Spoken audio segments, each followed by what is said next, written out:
ഇന്ന് വായിക്കുന്നത് doctor APJ Abdul കലാമിൻ്റെ ആത്മകഥ അഗ്നിച്ചിറകുകൾ. അതിൽ സ്വാതന്ത്ര്യത്തിൻ്റെ 2ാം ഭാഗമാണ്, പാർട്ട് 11. കടപ്പാട് DC ബുക്സ്.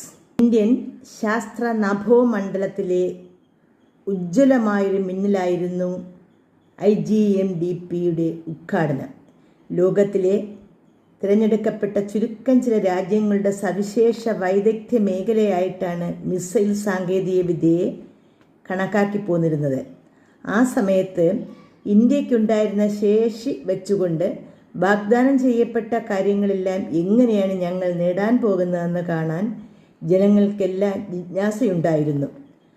IGMDPയുടെ വ്യാപ്തി യഥാർത്ഥത്തിൽ രാജ്യത്ത് ഇതിനു മുമ്പെങ്ങും ഉണ്ടാകാത്ത തരത്തിലുള്ളതായിരുന്നു എന്ന് മാത്രമല്ല, ഇന്ത്യയിലെ R&D സ്ഥാപനങ്ങളിൽ നിലനിന്നിരുന്ന മാതൃകകളും നിലവാരങ്ങളും വെച്ച് നോക്കുമ്പോൾ ഞങ്ങൾ എടുത്തുകാട്ടിയ സമയബന്ധിത പരിപാടികൾ തികച്ചും അപ്രായോഗിക പരാക്രമങ്ങളായിരുന്നു താനും.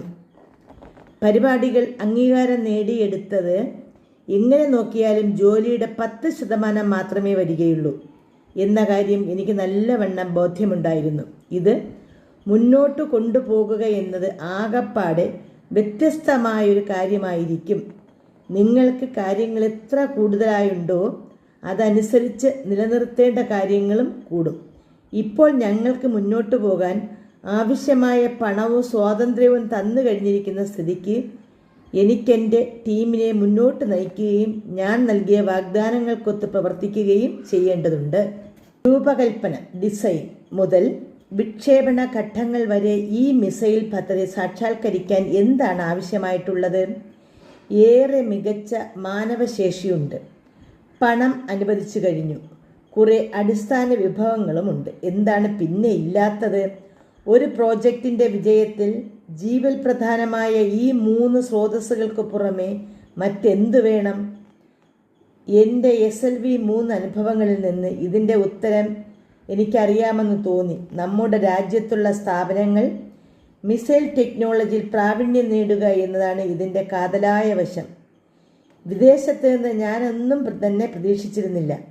സാങ്കേതിക വിദ്യ എന്നത് ഒരു ഗ്രൂപ്പ് പ്രവർത്തനമായതുകൊണ്ട് തങ്ങളുടെ ഹൃദയവും ആത്മാവും മിസൈൽ പ്രോഗ്രാമിന് വേണ്ടി അർപ്പിക്കാൻ മാത്രമല്ല, 100 കണക്കിന് മറ്റ് ശാസ്ത്രജ്ഞരും എഞ്ചിനീയർമാരുമായി ചേർന്ന് കാര്യങ്ങൾ മുന്നോട്ട് കൊണ്ടുപോകാനും കഴിവുള്ള നേതാക്കളെ നമുക്ക് ആവശ്യമായി വരും. ഇതിൽ പങ്കെടുക്കുന്ന ലാബറട്ടറികളിൽ നിലനിന്നിരുന്ന അസംഖ്യം വൈരുദ്ധ്യങ്ങളെയും അർത്ഥശൂന്യമായ നടപടിക്രമ നൂലാമാലകളെയും നേരിടാൻ തയ്യാറായിരിക്കണമെന്ന് ഞങ്ങൾക്കറിയാമായിരുന്നു.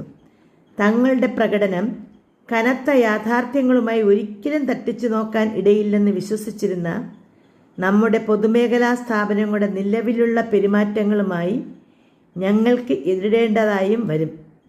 സംവിധാനമാകെ തന്നെ, അതിലെ വ്യക്തികളും നടപടിക്രമങ്ങളും അടിസ്ഥാന സൗകര്യങ്ങളും സ്വയം വികസിക്കാൻ പഠിക്കേണ്ടതുണ്ട്. നമ്മുടെ കൂട്ടായ ദേശീയ കഴിവുകൾക്കും ഏറെ അപ്പുറത്തുള്ള ചിലത് നേടാനായിരുന്നു ഞങ്ങളുടെ തീരുമാനം. അതുകൊണ്ട് തന്നെ ആനുപാതികയുടേതായോ സംഭവ്യതയുടെയോ അടിസ്ഥാനത്തിൽ ഞങ്ങളുടെ ടീമുകൾ പ്രവർത്തിച്ചാലല്ലാതെ യാതൊന്നും നേടാനാവുകയില്ലെന്ന യാഥാർത്ഥ്യത്തെക്കുറിച്ച് എനിക്ക് യാതൊരു മിഥ്യാധാരണയും ഉണ്ടായിരുന്നില്ല. DRDLനെ കുറിച്ചുള്ള ഏറ്റവും സവിശേഷമായ സംഗതി അവിടെ ഉയർന്ന കാര്യശേഷിയുള്ള വ്യക്തികളുടെ വലിയൊരു കലവറയുണ്ടായിരുന്നു എന്നതാണ്. നിർഭാഗ്യവശാൽ അവരിൽ പലരും തന്നെ പൊങ്ങച്ചവും വഴക്കാളിത്തവും നിറഞ്ഞവരായിരുന്നു.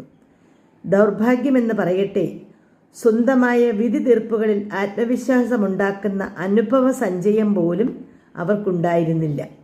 ആകപ്പാടെ നോക്കുമ്പോൾ കാര്യങ്ങളൊക്കെ വലിയ ആവേശപൂർവ്വം തന്നെ ചർച്ച ചെയ്യുമെങ്കിലും അവസാനം കുറച്ചുപേർ പറഞ്ഞത് സ്വീകരിക്കുകയായിരുന്നു അവരുടെ പതിവ്. പുറത്തു നിന്നുള്ള വിദഗ്ധരിൽ ചോദ്യമുയർത്താതെ അവർ കണ്ണും പൂട്ടി വിശ്വസിച്ചിരുന്നു. DRDLൽ ഞാൻ കണ്ടുമുട്ടിയ ഏറെ താല്പര്യമുണർത്തുന്ന ഒരു വ്യക്തിയായിരുന്നു AV രംഗറാവു. നല്ലൊരു സംഭാഷണ ചതുരനായിരുന്ന അദ്ദേഹം ആകർഷകമായൊരു വ്യക്തിത്വത്തിൻ്റെ ഉടമയായിരുന്നു. അയവുള്ള ട്രൗസറും വരയൻ കോട്ടും കഴുത്തിൽ ഒരു ചുവന്ന ടൈയും ആയിരുന്നു അദ്ദേഹത്തിൻ്റെ സാധാരണ വേഷവിധാനം. നീണ്ട കൈയുള്ള ഷർട്ടും ഷൂസും പോലും ഒഴിവാക്കാവുന്ന അസൗകര്യങ്ങളായി കരുതിയിരുന്ന ഹൈദരാബാദിലെ ചൂട് കാലാവസ്ഥയിൽ അദ്ദേഹം അത് ധരിക്കുമായിരുന്നു. കട്ടിയുള്ള വെളുത്ത താടിയും പല്ലുകൾക്കിടയിൽ കടിച്ചു പിടിച്ച പൈപ്പുമുള്ള ഏറെ കഴിവുള്ളവനെങ്കിലും ലേശം അഹന്താനിഷ്ഠനായ ഈ വ്യക്തിക്ക് ചുറ്റും എന്തോ ഒരു പരിവേഷം ഉണ്ടായിരുന്നു. മാനവ വിഭവശേഷിയുടെ പരമാവധി വിനിയോഗം നേടിയെടുക്കുന്നതിന് വേണ്ടി നിലവിലുള്ള മാനേജ്മെന്റ് സമ്പ്രദായത്തിൽ വേണ്ട മാറ്റങ്ങൾ വരുത്തി നവീകരിക്കുന്നത് സംബന്ധിച്ച് ഞാൻ രംഗറാവുവുമായി കൂടിയാലോചനകൾ നടത്തി. തികച്ചും തദ്ദേശീയമായ ഒരു മിസൈൽ സാങ്കേതിക വിദ്യയിൽ ഞങ്ങളുടെ ദർശനം പങ്കുവയ്ക്കുന്നതിനും IGMDPയുടെ വിവിധ വശങ്ങൾ വിശദീകരിച്ചു കൊടുക്കുന്നതിനുമായി രംഗറാവുവും ഞങ്ങളുടെ ശാസ്ത്രജ്ഞരും തമ്മിൽ മീറ്റിങ്ങുകളുടെ ഒരു ശൃംഖല തന്നെ നടക്കുകയുണ്ടായി.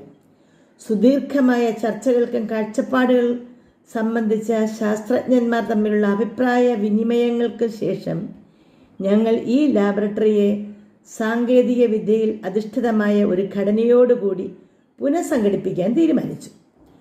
പ്രോജക്റ്റുകൾക്ക് ആവശ്യമായ വിവിധ പ്രവർത്തനങ്ങളുടെ നിർവഹണത്തിന് മൂശയുടെ രീതിയിലുള്ള ഘടന സ്വീകരിക്കേണ്ടത് ഞങ്ങളെ സംബന്ധിച്ചിടത്തോളം ആവശ്യമായിരുന്നു. അങ്ങനെ കേവലം 4 മാസത്തിനുള്ളിൽ അക്ഷരാർത്ഥത്തിൽ തന്നെ 400 ശാസ്ത്രജ്ഞന്മാർ ഈ മിസൈൽ പ്രോഗ്രാമിന് വേണ്ടി പ്രവർത്തിക്കുവാൻ തുടങ്ങി. ഓരോ മിസൈൽ പ്രോജക്റ്റിനും നേതൃത്വം കൊടുക്കാനുള്ള പ്രോജക്റ്റ് ഡയറക്ടർമാരെ തിരഞ്ഞെടുക്കുക എന്നതായിരുന്നു അക്കാലയളവിൽ എൻ്റെ മുൻപിലുണ്ടായിരുന്ന ഏറ്റവും മുഖ്യമായ കർത്തവ്യം. കഴിവുറ്റയുടെ വിസ്തൃതമായ ഒരു നിര തന്നെ ഞങ്ങൾക്കുണ്ടായിരുന്നു. യഥാർത്ഥത്തിൽ ഒരു സമൃദ്ധിയുടെ മാർക്കറ്റ് ആരെ തിരഞ്ഞെടുക്കണമെന്നതായിരുന്നു പ്രശ്നം. സൂത്രത്തിൽ കാര്യം കാണുന്ന ഒരുവനെയോ ഒരു ആസൂത്രനെയോ അച്ചടക്കമില്ലാത്ത ഒരുത്തനെയോ ഒരു സ്വേച്ഛാധിപതിയെയോ അല്ലെങ്കിൽ ഒരു ടീം പ്രവർത്തകനെയോ വ്യക്തമായ ലക്ഷ്യബോധമുള്ളവനും തങ്ങളുടെ വ്യക്തിഗത ലക്ഷ്യം പ്രാപ്തിക്കായി വിവിധ പ്രവൃത്തി കേന്ദ്രങ്ങളിൽ പണിയെടുക്കുന്നതിൻ്റെ ടീം അംഗങ്ങളുടെ ഊർജ സ്രോതസ്സിനെ ശരിയായ വഴിക്ക് തിരിച്ചുവിടാൻ തക്ക കഴിവുള്ളവനുമായ ശരിയായ തരത്തിലുള്ള ലീഡറെയാണ് എനിക്ക് കിട്ടേണ്ടിയിരുന്നത്. അത് വളരെ കുഴപ്പം പിടിച്ചൊരു പണിയായിരുന്നു. 2 ദശാബ്ദക്കാലം ISROയുടെ മുന്തിയ പരിഗണനയുള്ള പ്രോജക്റ്റുകൾക്ക് വേണ്ടി പണിയെടുക്കുമ്പോൾ തന്നെ ഞാൻ ഇതിൻ്റെ ചില നിയമങ്ങൾ അഭ്യസിച്ചിരുന്നു. തിരഞ്ഞെടുപ്പ് തെറ്റിപ്പോയാൽ പരിപാടിയുടെ ഭാവി മുഴുവൻ നശിക്കും. തിരഞ്ഞെടുക്കപ്പെടാൻ സാധ്യതയുള്ള നിരവധി ശാസ്ത്രജ്ഞന്മാരും എഞ്ചിനീയർമാരുമായി ഞാൻ വിശദമായ ചർച്ചകൾ നടത്തി. ഇങ്ങനെ തിരഞ്ഞെടുക്കുന്ന 5 പ്രോജക്റ്റ് ഡയറക്ടർമാർ നാളത്തെ 25 പ്രോജക്റ്റ് ഡയറക്ടർമാരെയും ടീം ലീഡർമാരെയും പരിശീലിപ്പിക്കണം എന്നായിരുന്നു എൻ്റെ താല്പര്യം. എൻ്റെ നിരവധി മുതിർന്ന സഹപ്രവർത്തകർ അവരുടെ പേരെടുത്ത് പറയുന്നത് ഭംഗിയാവുകയില്ല. എന്തെന്നാൽ ചിലപ്പോൾ അതെൻ്റെ ഭാവന മാത്രമായിരിക്കാം. ഈ കാലയളവിൽ ഞാനുമായി സുഹൃത്ത് ബന്ധങ്ങൾ സ്ഥാപിക്കാൻ ശ്രമിക്കുകയുണ്ടായി. ഏകാഗിയായ ഒരു മനുഷ്യൻ്റെ കാര്യത്തിൽ അവർക്കുള്ള ഉത്കണ്ഠയെ ഞാൻ ആദരിച്ചെങ്കിലും വളരെ അടുത്ത സമ്പർക്കങ്ങൾ ഞാൻ ഒഴിവാക്കുകയാണ് ചെയ്തത്. ഒരു സുഹൃത്തിനോടുള്ള കൂറുമൂലം ഒരാൾ തെറ്റായ കാര്യങ്ങളിലേക്ക് വഴുതി പോവാൻ എളുപ്പമാണ്. സംഘടനയുടെ ഉത്തമ താല്പര്യങ്ങൾക്ക് നിരക്കാത്ത കാര്യങ്ങൾ. ബന്ധങ്ങളുടെ ആവശ്യങ്ങളിൽ നിന്നും രക്ഷപ്പെടാനുള്ള എൻ്റെ ആഗ്രഹമായിരിക്കാം ഒരു പക്ഷേ എൻ്റെ ഏകാന്ത ജീവിതത്തിൻ്റെ പിന്നിലുണ്ടായിരുന്ന മുഖ്യ പ്രേരക ശക്തി. റോക്കറ്റ് ഉണ്ടാക്കുന്നതുമായി താരതമ്യപ്പെടുത്തി നോക്കുമ്പോൾ അതിനേക്കാൾ വിഷമം പിടിച്ച ഒന്നായിട്ടാണ് ഞാനതിനെ കരുതിപ്പോന്നത്. എൻ്റെ ജീവിത രീതിയോട് സത്യസന്ധത പുലർത്തുവാനും എൻ്റെ രാജ്യത്തെ റോക്കറ്റ് വിജ്ഞാനം എന്ന ശാസ്ത്രത്തെ ഉയർത്തിപ്പിടിക്കുവാനും ശുദ്ധമായ മനസാക്ഷിയുടെ സർവീസിൽ നിന്ന് റിട്ടയർ ചെയ്യാനും ഞാൻ ആഗ്രഹിച്ചു. ഈ 5 പ്രോജക്റ്റുകളെയും നയിക്കേണ്ടത് ആര് എന്ന കാര്യത്തിൽ തീരുമാനമെടുക്കാനായി ഞാൻ വളരെയധികം സമയം ചിലവാക്കുകയും ചുഴിഞ്ഞാലോചിക്കുകയും ചെയ്തു. തീരുമാനമെടുക്കും മുമ്പ് നിരവധി ശാസ്ത്രജ്ഞരുടെ പ്രവർത്തന ശൈലികൾ ഞാൻ പരിശോധിക്കുകയുണ്ടായി. ഇത് സംബന്ധിച്ച എൻ്റെ ചില നിരീക്ഷണങ്ങൾ നിങ്ങൾക്ക് കൗതുകകരമായിരിക്കുമെന്നും ഞാൻ കരുതുന്നു. അയാൾ തൻ്റെ ചുമതലകൾ എങ്ങനെ ആസൂത്രണം ചെയ്യുകയും നിറവേറ്റുകയും ചെയ്യുന്നു എന്നുള്ളതാണ് അയാളുടെ പ്രവർത്തന ശൈലിയുടെ ഒരു അടിസ്ഥാന വശം. എന്തെങ്കിലും ഒരു നീക്കം നടത്തുന്നതിന് മുമ്പ് ഓരോ ചുവടും ശ്രദ്ധാപൂർവം പരിശോധിക്കുന്ന ജാഗ്രതയുള്ള ഒരു ആസൂത്രകനെ അയാളുടെ ഒരറ്റത്ത് കാണാം.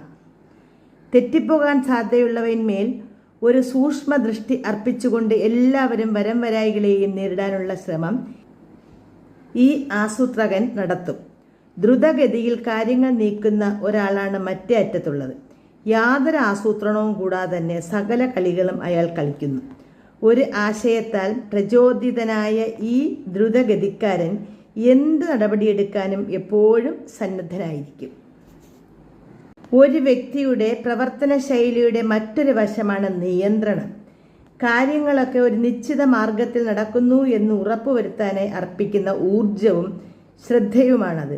ഇതിൻ്റെ ഒരറ്റത്ത് ഉറച്ച നിയന്ത്രകനാണ് നിരന്തര പരിശോധനകളോടുകൂടിയ ഒരു കർക്കശ ഭരണാധികാരി. ചട്ടങ്ങളും നയങ്ങളുമൊക്കെ ഒരു മതാനുഷ്ഠാനത്തിൻ്റെ തീവ്രതയോടെ തന്നെ പിന്തുടരുന്നു. മറ്റേ അറ്റത്താകട്ടെ സ്വാതന്ത്ര്യത്തോടും അയവോടും കൂടി പ്രവർത്തിക്കുന്നവരാണുള്ളത്. ഉദ്യോഗസ്ഥ ദുഷ്പ്രഭുത്വത്തിനു മുന്നിൽ ക്ഷമാശീലമൊന്നും ഉണ്ടായിരുന്നവരല്ല അവർ. എളുപ്പത്തിൽ ചുമതലകൾ പങ്കുവെച്ചു കൊടുത്തുകൊണ്ട് അവർ കീഴ്ജീവനക്കാരുടെ വിശാലമായ മുന്നേറ്റത്തിനു വേണ്ട അവസരം നൽകാറുണ്ട്. ശ്വാസം മുട്ടിക്കുന്ന തരത്തിലുള്ള വിസമ്മതമോ കടുംപിടുത്തമോ ഒന്നും കൂടാതെ നിയന്ത്രിക്കാൻ കഴിവുള്ള മധ്യപാത പിന്തുടരുന്ന നേതാക്കളെയായിരുന്നു എനിക്ക് ആവശ്യം. സാധ്യതകൾക്കൊത്ത് വളരാൻ കഴിവുള്ള വ്യക്തികളെ തിരഞ്ഞെടുക്കാൻ ഞാൻ ആഗ്രഹിച്ചു. സാധ്യമായ മാർഗങ്ങളെല്ലാം പരീക്ഷിച്ചു നോക്കാനുള്ള ക്ഷമാശീലമുള്ളവരും പുതിയ സാഹചര്യങ്ങളിൽ പഴയ തത്വങ്ങൾ പ്രയോഗിക്കാനുള്ള ബുദ്ധിയുള്ളവരും തങ്ങളുടെ മുന്നോട്ടുള്ള മാർഗം വെട്ടിത്തെളിക്കാൻ കഴിവുള്ളവരുമായിരിക്കണം അവർ. മറ്റുള്ളവരെ പൊറിപ്പിക്കുന്നവരും അധികാരം മറ്റുള്ളവരുമായി പങ്കുവയ്ക്കാൻ സന്നദ്ധതയുള്ളവരും ആയിരിക്കണം അവരെന്ന് ഞാൻ ആഗ്രഹിച്ചു. നല്ല ജോലികൾ വിഭജിച്ചു കൊടുത്തുകൊണ്ടും പുതിയ അഭിപ്രായങ്ങളെ സ്വാംശീകരിച്ചും ബുദ്ധിമാന്മാരെ ആദരിച്ചും വിവേകികളുടെ ഉപദേശങ്ങൾക്ക് ചെവി കൊടുത്തും കഴിയുന്ന ടീം പ്രവർത്തകർ കൂടിയായിരിക്കണം അവർ. അവർക്ക് കാര്യങ്ങളെല്ലാം രമ്യമായി പരിഹരിക്കാനുള്ള കഴിവുണ്ടായിരിക്കണം. വീഴ്ചകൾ വന്നാൽ അവയുടെ ഉത്തരവാദിത്വം ഏറ്റെടുക്കുകയും വേണം. സർവോപരി മുന്നോട്ടുള്ള പ്രയാണത്തിലുണ്ടാകുന്ന പരാജയങ്ങൾ സഹിക്കാനും വിജയവും പരാജയങ്ങളും ഒരുപോലെ പങ്കുവയ്ക്കാനും കഴിവുള്ളവർ ആയിരിക്കണം അവർ. പൃഥ്വി പ്രോജക്റ്റ് കൈകാര്യം ചെയ്യാൻ പറ്റിയ ഒരാൾക്ക് വേണ്ടിയുള്ള എൻ്റെ തിരച്ചിൽ അവസാനിച്ചത് ഇന്ത്യൻ കരസേനയുടെ EME കോറിൽ അംഗമായിരുന്ന കേണൽ VJ സുന്ദരത്തിലാണ്. എയറോനോട്ടിക്കൽ എഞ്ചിനീയറിംഗിൽ ബിരുദാനന്ത ബിരുദവും യാന്ത്രിക കമ്പനികളിൽ വൈദഗ്ധ്യവും മെക്കാനിക്കൽ വൈബ്രേഷൻസ് ഉണ്ടായിരുന്ന സുന്ദരം DRDLലെ സ്ട്രക്ചേഴ്സ് ഗ്രൂപ്പിൻ്റെ മേധാവിയായിരുന്നു. വൈരുദ്ധ്യമുള്ള കാഴ്ചപ്പാടുകൾക്ക് പരിഹാരം കാണാനായി നൂതന മാർഗങ്ങൾ പരീക്ഷിച്ചു നോക്കാനുള്ള ഒരു സന്നദ്ധത ഞാൻ അദ്ദേഹത്തിൽ കണ്ടു. ടീം വർക്കിൽ പരീക്ഷണങ്ങളിൽ ഏർപ്പെടുന്നവനും പുതുമകൾ കണ്ടെത്തുന്നവനുമായിരുന്നു അദ്ദേഹം. വിവിധ തരത്തിലുള്ള പ്രവർത്തന രീതികളെ വിലയിരുത്തുന്നതിനുള്ള അസാമാന്യമായ ഒരു കഴിവ് അദ്ദേഹത്തിനുണ്ടായിരുന്നു. മുൻപേ ഗ്രഹിക്കാതിരുന്ന പ്രശ്ന പരിഹാരങ്ങളിലേക്ക് ടീമിനെ നയിക്കാൻ കഴിയും വിധം പുതിയ മേഖലകളിലേക്ക് മുന്നേറാൻ അദ്ദേഹം നിർദ്ദേശിക്കും. ഒരു പ്രോജക്റ്റ് ലീഡർക്ക് തൻ്റെ സവിശേഷ ലക്ഷ്യമെന്തെന്ന് വളരെ വ്യക്തമായിരിക്കാം. അത് സാക്ഷാത്കരിക്കുന്നതിന് വേണ്ട നിർദ്ദേശങ്ങൾ നൽകാനും അദ്ദേഹം പ്രാപ്തനായിരിക്കാം. എന്നാലും കീഴ്ജീവനക്കാർക്ക് ആ ലക്ഷ്യം നിരർത്ഥകമായി തോന്നിയാൽ അവരതിനെ പ്രതിരോധിക്കാൻ ഇടയുണ്ട്. അതുകൊണ്ടാണ് കാര്യക്ഷമമായ മാർഗനിർദ്ദേശങ്ങൾ കൊടുക്കുന്ന ഒരു ലീഡർക്ക് പ്രത്യേക പ്രാധാന്യമുള്ളത്. പ്രൊഡക്ഷൻ ഏജൻസികളും സായുധ സേനയുമായി ബന്ധപ്പെടുമ്പോഴെല്ലാം ആദ്യ തീരുമാനങ്ങൾ കൈക്കൊള്ളേണ്ടത് പൃഥ്വിയുടെ പ്രോജക്റ്റ് ഡയറക്ടറായിരിക്കുമെന്നും ശരിയായ തീരുമാനങ്ങൾ എടുക്കുന്നുണ്ടെന്ന് ഉറപ്പുവരുത്താൻ തികച്ചും യോഗ്യൻ സുന്ദരമായിരിക്കുമെന്നും ഞാൻ കരുതി. തൃശ്ശൂരിന് വേണ്ടി ഞാനൊരാളെ തേടുന്നുണ്ടായിരുന്നു. അയാൾക്ക് ഇലക്ട്രോണിക്സിലും മിസൈൽ യുദ്ധതന്ത്രത്തിലും നല്ല അറിവുണ്ടായാൽ മാത്രം പോരാ, സങ്കീർണതകളെല്ലാം ടീം അംഗങ്ങൾക്ക് പകർന്നു കൊടുത്ത് അവരിൽ പരസ്പര ധാരണ വളർത്തി അവിടെ പിന്തുണ നേടാനുള്ള കഴിവും ഉണ്ടായിരിക്കണം. ഇന്ത്യൻ നാവികസേനയിൽ നിന്നും പ്രതിരോധ വകുപ്പിൻ്റെ R&D വിഭാഗത്തിലേക്ക് തുഴഞ്ഞെത്തിയ കമാൻഡോർ SR മോഹനിൽ കാര്യങ്ങൾ ക്രമമായി പറഞ്ഞ് ബോധ്യപ്പെടുത്താനുള്ള മാന്ത്രികമായ ഒരു കഴിവ് ഞാൻ കണ്ടെത്തി. എൻ്റെ സ്വപ്നത്തിലെ പ്രോജക്റ്റായിരുന്ന അഗ്നിക്ക് വേണ്ടി അതിൻ്റെ നടത്തിപ്പ് സംബന്ധിച്ച കാര്യങ്ങളിൽ എൻ്റെ ഇടയ്ക്കിടെയുള്ള ഇടപെടലുകളുമായി പൊരുത്തപ്പെട്ടു പോകുന്ന ഒരാളെ ആയിരുന്നു എനിക്ക് ആവശ്യം. അത്തരമൊരു യോജിപ്പ് ഞാൻ കണ്ടെത്തിയത് RN അഗർവാളിലാണ്. MITയിലെ ഉജ്ജ്വലമായ അധ്യയന ചരിത്രമുള്ള ഒരു വിദ്യാർത്ഥിയായിരുന്നു അദ്ദേഹം. വൈദഗ്ധ്യത്തിൻ്റെതായ അതീവ സൂക്ഷ്മതയോടെ DRLലെ വ്യോമയാന പരിശോധനാ സൗകര്യ വിഭാഗത്തെ നയിച്ചുകൊണ്ടിരിക്കുകയായിരുന്നു. സാങ്കേതികമായ സങ്കീർണതകളാൽ ആകാശ്, നാഗ് എന്നിവയെ ഭാവിയിലെ മിസൈലുകളായാണ് കണക്കാക്കിയിരുന്നത്. അവയുടെ പ്രവർത്തനങ്ങൾ അരദശാബ്ദത്തിന് ശേഷമേ ഉച്ചസ്ഥിതിയിലാകുമെന്ന് പ്രതീക്ഷിച്ചിരുന്നുള്ളൂ. ആകയാൽ ആകാശിനും നാഗിനും വേണ്ടി താരതമ്യേന ചെറുപ്പക്കാരായ പ്രഹ്ലാദയെയും NR അയ്യരെയും ഞാൻ തിരഞ്ഞെടുത്തു. മറ്റു 2 യുവാക്കളായ VK സാരസ്വത്, AK കപൂർ എന്നിവരെ സുന്ദരത്തിൻ്റെയും മോഹൻ്റെയും സഹായികളുമാക്കി. അക്കാലങ്ങളിൽ പൊതുപ്രാധാന്യമുള്ള പ്രശ്നങ്ങൾ തുറന്നു ചർച്ച ചെയ്യാനും തീരുമാനങ്ങളിന്മേൽ വാദപ്രതിവാദങ്ങൾ നടത്താനുമായി DRDLൽ ഒരു പൊതുവേദിയൊന്നും ഉണ്ടായിരുന്നില്ല. ശാസ്ത്രജ്ഞരും അടിസ്ഥാനപരമായി വികാരജീവികളാണ് എന്ന കാര്യം ഓർക്കേണ്ടതാണ്. അവർക്കിടയിൽ ഒരിക്കൽ ഇടർച്ചയുണ്ടായാൽ പിന്നെ ഒരുമിച്ച് കൂട്ടുക ദുഷ്കരമാകും. ഏതൊരു തൊഴിലും അത് ശാസ്ത്ര സംബന്ധിയായാൽ പോലും തിരിച്ചടിയും നിരാശയുമൊക്കെ സഹജമാണ്. അതെന്തായാലും പുറകോട്ട് പോകാനാകാത്തതും നിഷേധാത്മകവുമായ നിശ്ചയങ്ങൾ എടുക്കുവാൻ പ്രേരിപ്പിക്കുന്ന തരത്തിലുള്ള ഇച്ഛാഭംഗങ്ങളെ എൻ്റെ ശാസ്ത്രജ്ഞന്മാർ ആരെങ്കിലും അഭിമുഖീകരിക്കേണ്ടി വരുന്നത് ഞാൻ ഇഷ്ടപ്പെട്ടില്ല. മാനസികമായി താഴോട്ട് വന്ന അവസ്ഥയിൽ അവരിലാരും തന്നെ ലക്ഷ്യനിർണ്ണയം നടത്തുന്നില്ല എന്നത് ഉറപ്പാക്കാനും ഞാൻ ആഗ്രഹിച്ചു. ഇത്തരം അപകടങ്ങൾ ഒഴിവാക്കാനായി ഒരു ശാസ്ത്ര സമിതി രൂപവൽക്കരിച്ചു. എല്ലാവരും ഒന്നിച്ചുകൂടി പൊതു തീരുമാനങ്ങൾ എടുക്കുന്ന ഒരുതരം പഞ്ചായത്ത്.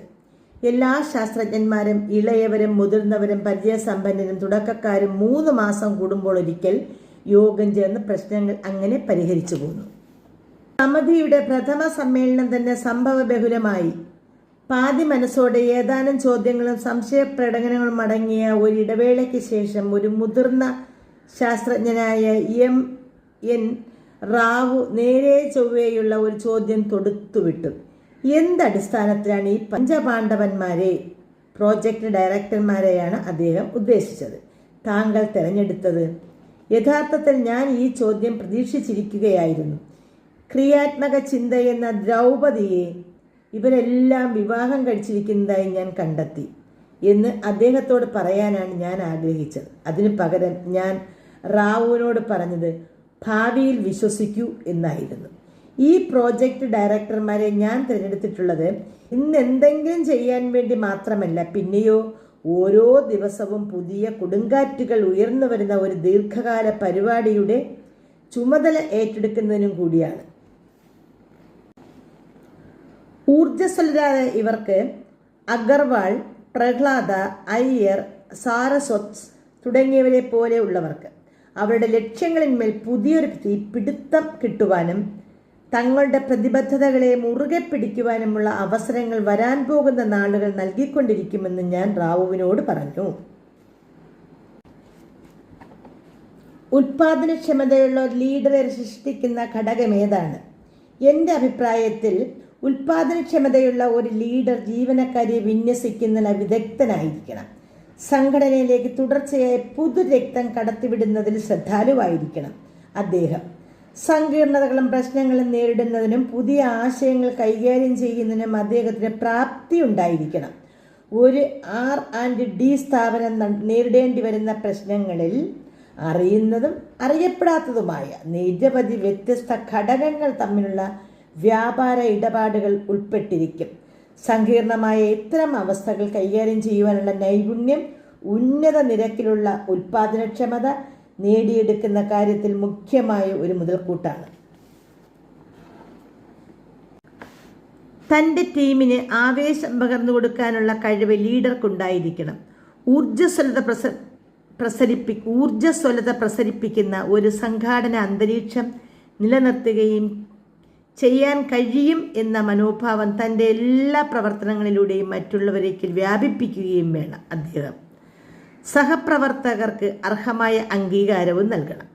പരസ്യമായി പ്രശംസിക്കുക എന്നാൽ വിമർശിക്കുന്നത് സ്വകാര്യമായിട്ടേ ചെയ്യാവൂ.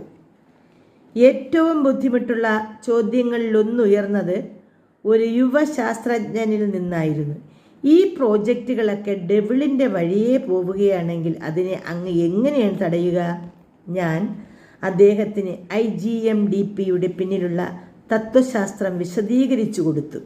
രൂപകൽപ്പനയിൽ ഡിസൈൻ തുടങ്ങി വിന്യാസം വരെയുള്ള കാര്യങ്ങൾ, ഉൽപ്പാദന കേന്ദ്രങ്ങളുടെയും ഉപഭോക്തൃ ഏജൻസികളുടെയും പങ്കാളിത്തം ഡിസൈൻ ഘട്ടം മുതൽക്കു തന്നെ ഉറപ്പാക്കിയിരുന്നു.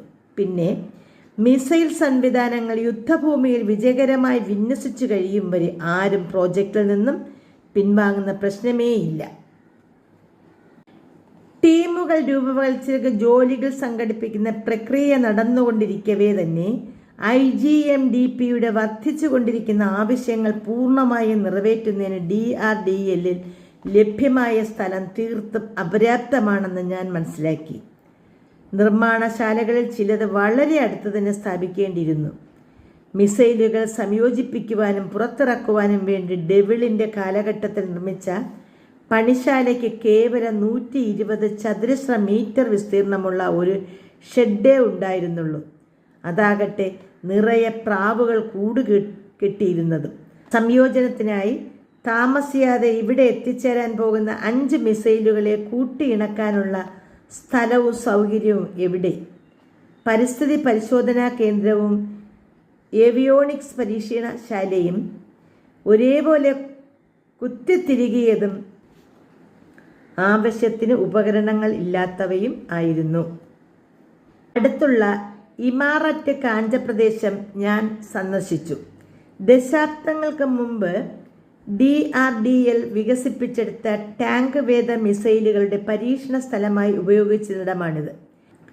കാര്യമായ വൃക്ഷങ്ങളൊന്നുമില്ലാതെ തരിശായി കിടന്ന ആ ഭൂപ്രദേശത്ത് അവിടെവിടെയായി ഡെക്കാൻ പീഠഭൂമിയുടെ സവിശേഷതമായ വലിയ പാറക്കഷ്ണങ്ങൾ മുഴച്ചു നിന്നിരുന്നു. ഈ പാറകളിലൊക്കെ അപാരമായ ഊർജം കുടികൊള്ളുന്നതായി എനിക്ക് തോന്നി. മിസൈൽ പ്രോജക്റ്റുകൾക്ക് വേണ്ട സംയോജന പുറത്തിറക്കൽ സൗകര്യങ്ങൾ ഇവിടെ സ്ഥാപിക്കാൻ ഞാൻ തീരുമാനിച്ചു. അടുത്ത 3 വർഷത്തേക്ക് ഇതിൻ്റെ ഒരു ദൗത്യമായി മാറി. ഒരു ഇനേർഷ്യൽ ഇൻസ്ട്രുമെൻറ്റേഷൻ ലാബറട്ടറി, സമ്പൂർണ്ണ പരിസ്ഥിതി ഇലക്ട്രോണിക്സ് യുദ്ധ ഉപകരണ പരിശോധനശാല EMI-EMC,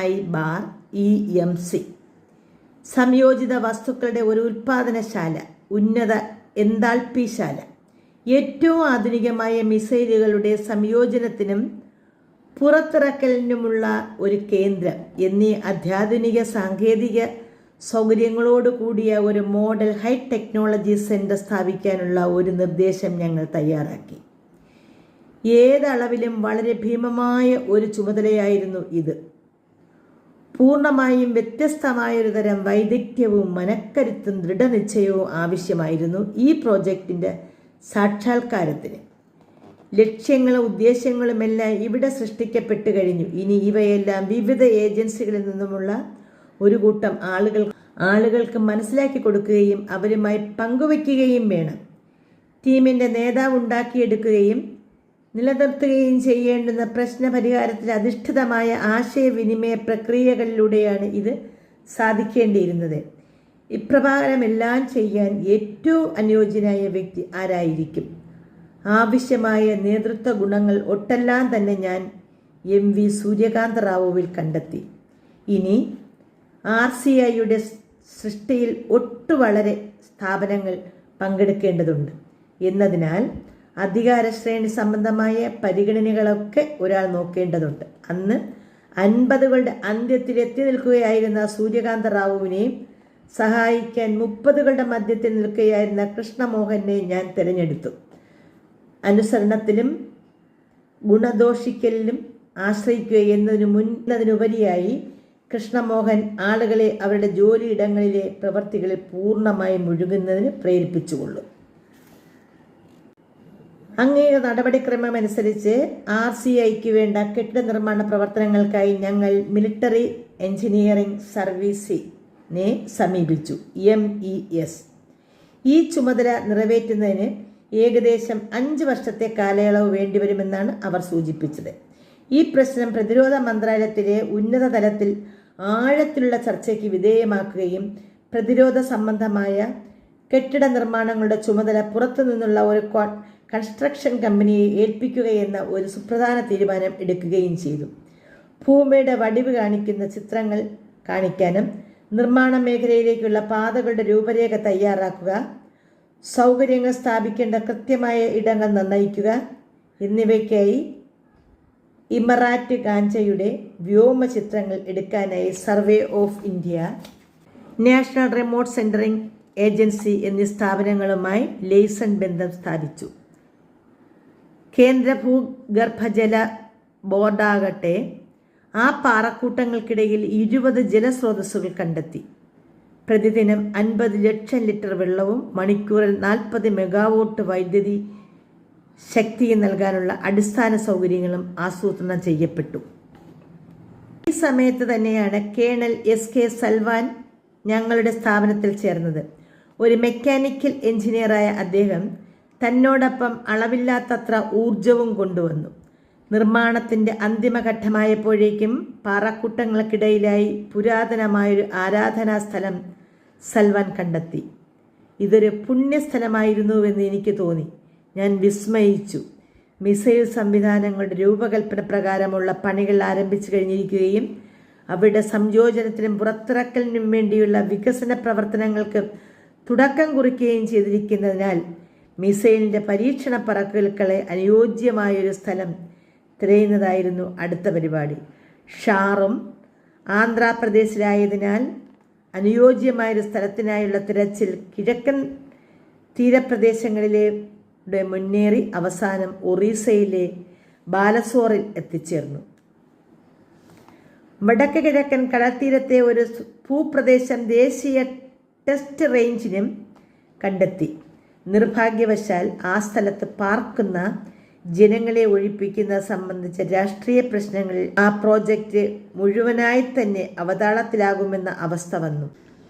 ആകയാൽ ഒറീസയിലെ ബാലസോർ ജില്ലയിലുള്ള ചന്ദീപൂരിലെ യുക്തതാ പരീക്ഷണ സ്ഥാപനത്തോട് ചേർന്ന് പ്രൂഫ് എക്സ്പെരിമെൻ്റൽ എസ്റ്റാബ്ലിഷ്മെൻറ്റ് അടിസ്ഥാന സൗകര്യങ്ങൾക്ക് വേണ്ടിയുള്ള ഒരു ഇടക്കാല ഏർപ്പാട് ഉണ്ടാക്കാൻ ഞങ്ങൾ തീരുമാനിച്ചു. ഇടക്കാല പരിശോധനാ മേഖല എന്ന പേരിൽ അറിയപ്പെട്ട ഇൻറ്റീരിയം ടെസ്റ്റ് റേഞ്ച് ഇതിൻ്റെ നിർമ്മാണത്തിൽ 1 കോടി രൂപയും ലഭ്യമാക്കി. ഇലക്ട്രോ ഓപ്റ്റിക്കൽ ട്രാക്കിംഗ് ഉപകരണങ്ങൾ, ഒരു ട്രാക്കിംഗ് ടെലിസ്കോപ്പ് സിസ്റ്റം, ഒരു ഇൻസ്ട്രുമെൻറ്റേഷൻ ട്രാക്കിംഗ് റഡാർ എന്നിവയ്ക്കുള്ള നൂതനവും പണച്ചെലവ് കുറഞ്ഞതുമായ വിശദാംശങ്ങൾ ഡോക്ടർ HN രാമറാവുവും അദ്ദേഹത്തിൻ്റെ ടീമും കൂടി അതിഭംഗിയായി തയ്യാറാക്കി. വിക്ഷേപണത്തറയും മേഖലയുടെ അടിസ്ഥാന സൗകര്യങ്ങളും നിർമ്മിക്കാനുള്ള ചുമതല ലഫ്റ്റനൻ്റ് ജനറൽ RS ദേസ്വാളും മേജർ ജനറൽ KN സിംഗും ഏറ്റെടുത്തു. ചന്ദീപൂരിൽ മനോഹരമായൊരു പക്ഷിസങ്കേതമുണ്ടായിരുന്നു. അതിന് യാതൊരു ശല്യവും വരാത്ത വിധത്തിലാവണം ടെസ്റ്റ് റേഞ്ചിന് രൂപം കൊടുക്കാൻ എന്ന് ഞാൻ എഞ്ചിനീയർമാരോട് പ്രത്യേകം ആവശ്യപ്പെട്ടു. എനിക്ക് ജീവിതത്തിൽ ഏറ്റവും സംതൃപ്തി പകർന്ന അനുഭവം ഒരു പക്ഷേ RCIയുടെ സൃഷ്ടിയായിരുന്നു. കളിമണ്ണിൽ നിന്നും അനശ്വര സൗന്ദര്യമുള്ള കലാശില്പങ്ങൾ രൂപപ്പെടുത്തിയെടുക്കുമ്പോൾ ഒരു കളിമൺ ശില്പിക്കുണ്ടാകുന്ന അതേ ആഹ്ലാദമായിരുന്നു മിസൈൽ ടെക്നോളജിയുടെ മികവാർന്ന ഈ കേന്ദ്രത്തിൻ്റെ വികസനത്തിൽ എനിക്ക് അനുഭവപ്പെട്ടത്. IGMDPയുടെ പ്രവർത്തനങ്ങൾ നേരിട്ട് കണ്ട് മനസ്സിലാക്കുവാനായി 1983 സെപ്റ്റംബറിൽ പ്രതിരോധ വകുപ്പ് മന്ത്രി R വെങ്കട്ടരാമൻ DRDL സന്ദർശിക്കുകയുണ്ടായി. ഞങ്ങളുടെ ലക്ഷ്യങ്ങൾ നേടിയെടുക്കുന്നതിനാവശ്യമായ വിഭവങ്ങളുടെ എല്ലാം ഒരു ലിസ്റ്റ് തയ്യാറാക്കുവാൻ അദ്ദേഹം ഉപദേശിച്ചു.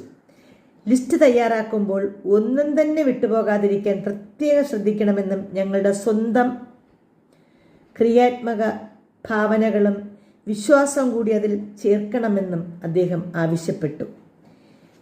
നിങ്ങൾ വിഭാവനം ചെയ്യുന്നതെന്തോ അതുതന്നെയാണ് സംഭവിക്കുക. നിങ്ങൾ വിശ്വസിക്കുന്നതെന്തോ അത് നിങ്ങൾ നേടുകയും ചെയ്യുന്നു, അദ്ദേഹം പറഞ്ഞു. IGMDPക്ക് മുന്നിൽ അനന്ത സാധ്യതകളുടെ ഒരു ചക്രവാളം നീണ്ടുകിടക്കുന്ന ഡോക്ടർ അരുണാചലത്തിനും എനിക്കും ദൃശ്യമായി. ഞങ്ങളുടെ അത്യുത്സാഹം പടർന്നു പിടിക്കുന്നതായിരുന്നു. രാജ്യത്തെ ഏറ്റവും പ്രഗത്ഭരായ വിദഗ്ധർ IGMDPയിലേക്ക് ആകർഷിക്കപ്പെടുന്നത് കണ്ട് ഞങ്ങൾ ത്രസിക്കുകയും വർദ്ധിത വീര്യവരാകുകയും ചെയ്തു. ഒരു വിജയിയോടൊത്തുപോകാൻ ആരാണ് ഇഷ്ടപ്പെടാത്തത്? വിജയിക്കാൻ പിറവിയെടുത്ത ഒരു സ്ഥാപനമാണ് IGMDP എന്ന ശ്രുതിയെങ്ങും പരന്നു. ഈ അധ്യായം ഇവിടെ അവസാനിക്കുന്നു. ഇനി നമുക്ക് 12ാമത്തെ അധ്യായമാണ് കേൾക്കേണ്ടത്. ഇതുവരെ എന്നെ കേട്ടിരുന്ന എല്ലാവർക്കും 1000 നന്ദി, നമസ്കാരം.